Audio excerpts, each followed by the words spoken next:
Hi everyone, this is Carolyn Speaks, The State of Our World, on Wednesday, July 15th, 2020. So let's explore. Well, we still have the coronavirus with us. It's not going anywhere. We have over 3 million cases in the U.S. and about 136 people have passed away from this virus. Now, some strange things have been happening in Washington. The White House is trying to prevent the public from knowing about the information that the CDC collects from hospitals about the virus. And the White House has told hospitals to send coronavirus data directly to Washington, not to the CDC. So that's very weird. What are they hiding? And those all those details are used by all kinds of health professionals to try to conquer this virus. But for some reason, Trump thinks that maybe he can, um, I don't know, do something with the data so when it is released, won't look as bad as it is. But the truth is going to come out, so I don't know what they're trying to hide. Now, we still have a shortage of tests. We have a shortage of personal protective equipment and hospital equipment like ventilators, respirators, gloves, and masks and face shields. Um, we have these shortages right now. Uh, this late game, 5th month into this. So why is that? Why does the president refuse to authorize the Defense Production Act, that law that was passed a while ago? So in emergencies, you can authorize companies to make certain supplies that are needed. So he could have done this a long time ago, authorized certain American companies here in the U.S. to manufacture the things that are needed, but he hasn't done that. So it's kind of every state tries to get what they need, and sometimes they end up bidding against each other when they do find supplies. Very strange. So hopefully that'll be straightened out eventually. Meanwhile, people aren't can't get tests. The lines are very long all over the country, and if they do get a test, it can take up to 2 weeks to get the results back. So that is not a good situation. So we need to test everybody. If someone tests positive, trace their contacts, and if their contacts test positive, trace their contacts, and so on. And then if someone who does test positive, make sure you treat them and get them well and quarantine them, and then we should be in great shape. But unfortunately, that's not the way things are working now. There's still a big push to open up schools unsafely. It's really, the schools are run by local areas, basically county and cities and state. And the federal government does not have anything to do with schools, but they do provide some funding. But almost all the funding comes from local property taxes and some funding from the state. So you don't want to open up schools and kill everybody.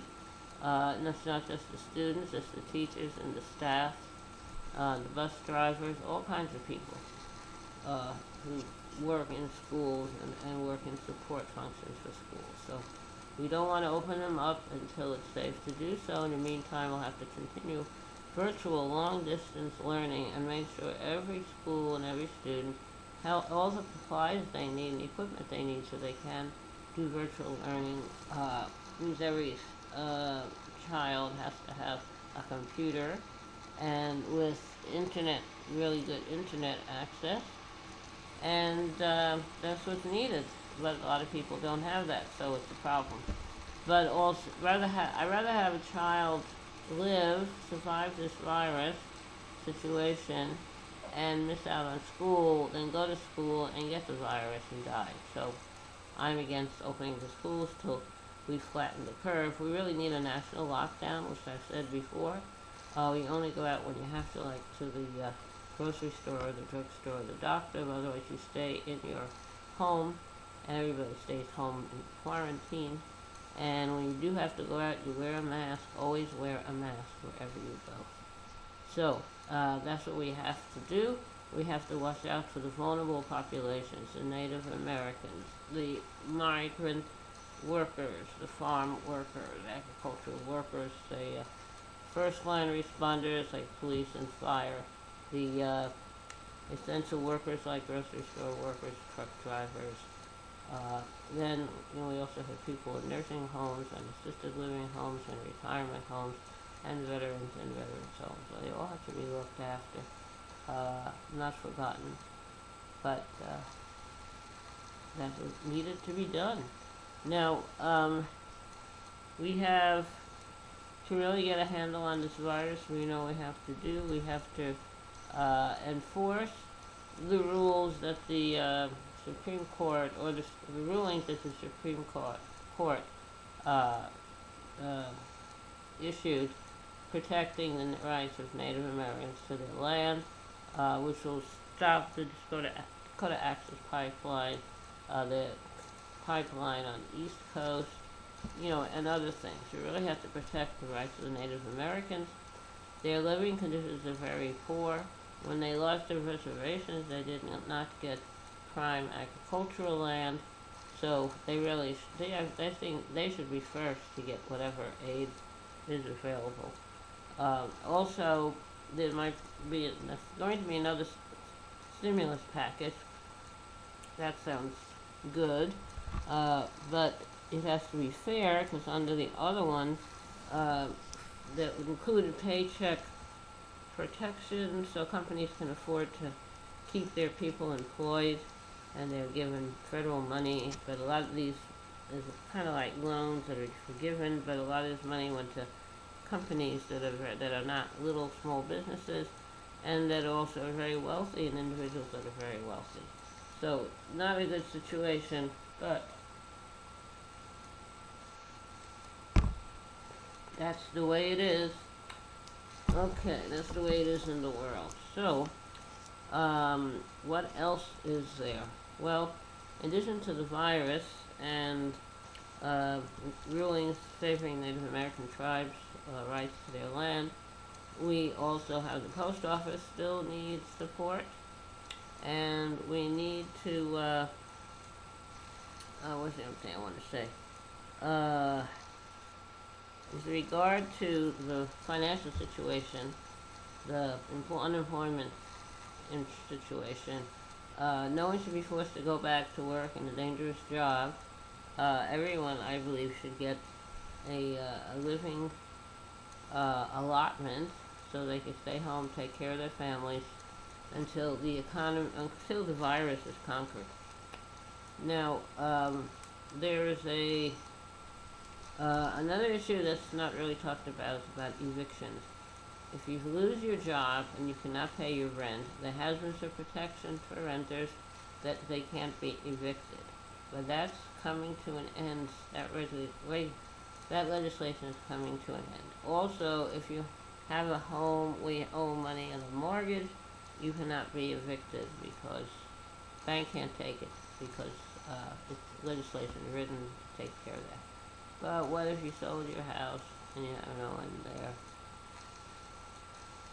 Oh, that'd be an interesting situation. So, people should not be evicted. Property rights, really, well, the original property, owners of the properties, we go in any country, was stolen. They stole the land. Like, they came here, they stole the land for the Native Americans. Throughout Latin America, they did the same thing. All over Europe, etc., Australia, New Zealand. So anyway, that's the way it is in the world today. So you have to contact your legislators at the state, local, and federal level to make sure no one gets evicted. Also to make sure that they do pass another stimulus bill that will provide aid to everybody. And that should be done. You can do that. All right. Now, if you'd like, we can do a song. All right. I think the song I would like to sing today is "If I Had a Hammer." I think um, the Peter, Paul, and Mary trio. Mary, I believe, wrote that song, as recorded by the Peter, Paul, and Mary Folk Trio and others as well. All right. If I had a hammer, I'd hammer in the morning, I'd hammer in the evening, all over this land. I'd hammer at a danger, I'd hammer at a warning, hammer at a love between my brothers and my sisters, all, all, all over this land.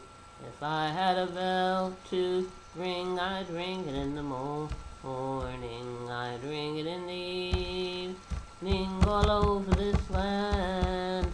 I'd ring it at a danger, I'd ring it at a warning, I'd ring it at a love between my brothers and my sisters, all over this land.